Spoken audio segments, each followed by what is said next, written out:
Assalamualaikum students, welcome back to my YouTube channel. Please subscribe my channel and hit the bell icon. Today's topic of discussion is stomach. You must know the histology and everything about mini details about stomach so that you have a better grip over the pathophysiologies of stomach. So let's just start with the topic. I have made notes out of Lycos and histology so that it will be easy for you not to cram the whole lines from Lycos and just read and see this video so that it will be easy for you. Now, what is stomach? Stomach is actually the most dilated part of the GIT. It has capacity of 2 to 3 liters. Okay. Now you can see this if you eat food, so almost about 2 to 3 liters can be made into the stomach. Now bolus from food particles enter into the esophagus, and from there churning and mixing they enter the stomach, which is now bolus, which is called as bolus, is converted into the chyme, that is actually a viscous pulp like material. Okay, mass that is because of different enzymes that are present in the stomach, which are actually pepsin, mucus, HCl, lipase, secretion of secretion of glycoprotein, that is intrinsic factor, that is a very important factor you must be knowing, and plus gastrin hormone, that is also an important one. So these are actually the basic secretions of the stomach that may digest, that are actually helpful in digesting the food, motility, and it's responsible for absorption. So this is very important.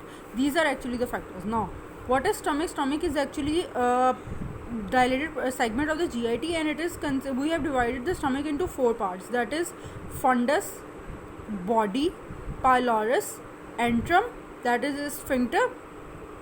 So this is and cardia. Cardia is actually basically this structure, that is the starting point of from esophagus to narrowing of esophagus that opens up into the stomach. This is cardia. Okay. Pylorus consisting of antrum and canal. This is the antrum and this is the canal. Okay. Now here comes the sphincter. This narrowing part is the sphincter. Now what is the fundus? Fundus is actually a dome shaped. You can see as in stomach there is a dome shaped inlet of the from the esophagus. So this is now what is body? Body is between the fundus and the pyloric antrum. Okay. Now come to the mucosa. Now as you can see, all we have in lining of the stomach is like mucosa, submucosa, lamina propria, muscularis mucosa, and other structures as well. So mucosa contains longitudinal folds that are called basically rugae that disappear on distension, which means that I'll show you in the diagram. Now this is the diagram. So these are actually the longitudinal folds. This is the inside lumen of the stomach. When food enters into it, these are longitudinal folds that stretches over and creates more space and capacity for the digestion and for the storage of the food.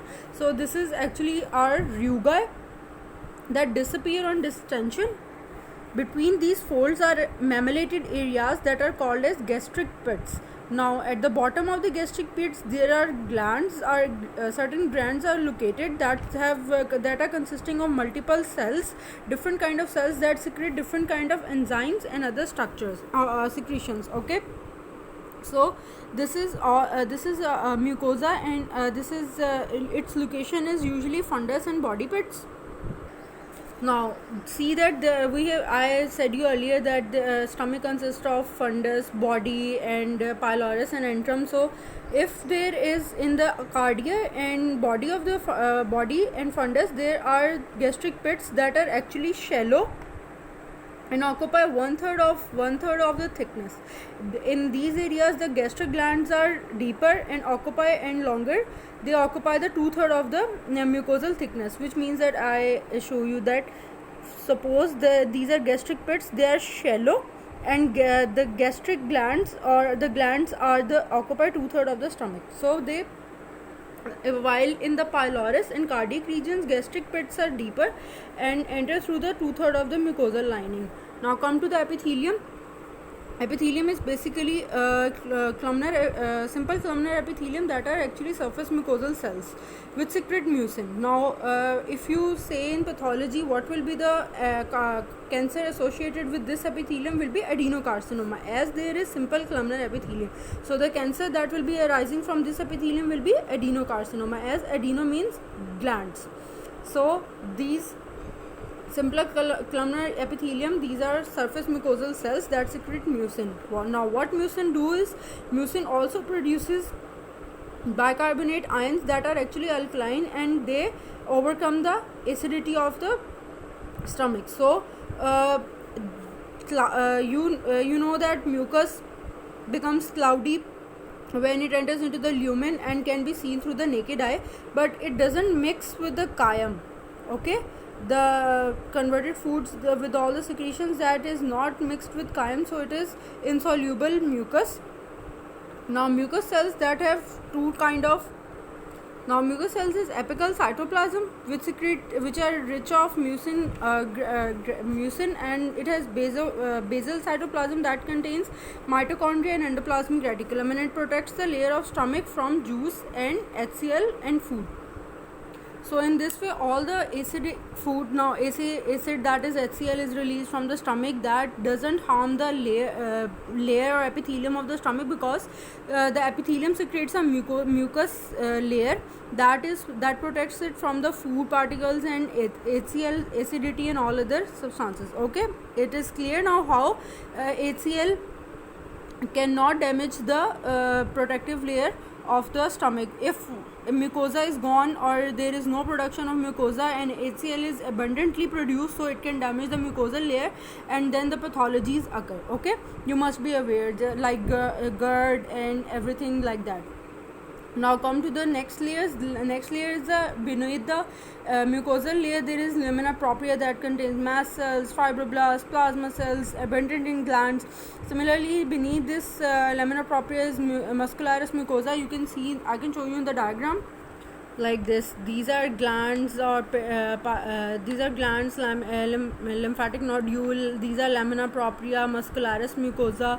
Now muscularis mucosa contains inner longitudinal and outer inner circular and outer longitudinal smooth muscles, as the whole GIT is composed of smooth muscles. They contain smooth muscles. Beneath this is the submucosa. Submucosa contains, the deep dense connective tissue. Meissner's plexus are actually the nervous, you can say that the part of enteric nervous system, how the whole motility is controlled. So these are under the control of these plexus. Muscularis externa that contain the oblique, circular, and outer longitudinal muscles. So these middle circular muscles are thickened in the pyloric sphincter, which means that the sphincter that allow the food to exit the stomach is actually controlled through this sphincter that is made of middle circular muscles. So this is all about the layers of the stomach. Now come to the composition of the glands. Now stomach has multiple glands that are actually gastric glands, cardiac glands, and pyloric glands. Now these glands contain multiple cells, different kind of cells that secrete different kind of secretions. Okay, so these, first of all, discuss. These glands are abundant. Gastric glands, what are gastric glands? Are abundant in fundus and body, that they are rich in acid, enzymes, and juice. These actually are blanched tubular glands. And you know that once if you talk about the gastric gland, so gastric, even the gland has every gland has different regions that are isthmus. This is the frontal part. Beneath the isthmus comes the neck region, and beneath the base. Now every gland has isthmus, neck, and base. So gastric gland is abundant in what? Fundus and body. So fundus and body and contain different cells that are actually mucosal neck cells, enteroendocrine cells, chief cells, and parietal cells. Okay, now let's discuss the detail. What are the secretions of these cells? These all cells are under the category of gastric gland, which has different regions, which is categorized into different regions. So let's discuss parietal cell. Parietal cell is located abundantly in the isthmus and neck portion, which means that, like if it is a gland in the isthmus and neck portion. Okay, I hope it's all clear. And what is the function of parietal cell is to secrete. It is rich in mitochondria and is responsible, so it requires high energy for acid secretion. And electron microscope, they are intracellular canaliculus. I will show you in the diagram on electron microscope. This is the picture of parietal cell, which is located in the gastric gland. So parietal cell has abundant mitochondria that are responsible for secretion of HCl, and it has also the plasma-lemma. What is plasma-lemma? Is the membrane of the cell. These are invaginated portions of the plasma-lemma that are called as intracellular canaliculus. Now intracellular canaliculus is responsible for the secretion of intrinsic factor, that is one of the most important factors responsible for the absorption of a vitamin, that is vitamin B12. Okay, it is also abundantly contains hydrogen, potassium, ATPase pumps. You know that hydrogen is secreted into the lumen and potassium is reabsorbed into the cell. So these are proton pumps. So HCl is secreted from the cytoplasm of the parietal cell to the lumen. So in this way the acidity is enhanced, and hydrogen from these pumps and chloride forms the hydrochloric acid. In this way HCl is formed.